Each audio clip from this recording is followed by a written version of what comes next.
So my dear বন্ধুরা, this the consequences of over trading. আপনারা দেখতে পাইতেছেন আজকে আমি দিনের শুরুতে প্রায় $8 লাভ করে ফেলছিলাম। দেখাচ্ছি আপনাদেরকে $8।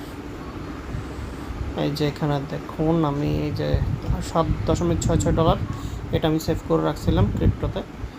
তো এই যে দেখেন আমার এখানে আজকে $8.45, 845 মানে $8 এর উপরে আমার $8 উপরে আমার ইয়ে করা ছিল, প্রফিট করা ছিল। কিন্তু এই যে দেখেন আমি ওভার ট্রেড করে ফেলছি। হ্যাঁ, এরপর আমি মনে করছি মার্কেট এখান থেকে পুল ব্যাক করবে। আমার দুটো জোন আঁকা ছিল, সেই দুটো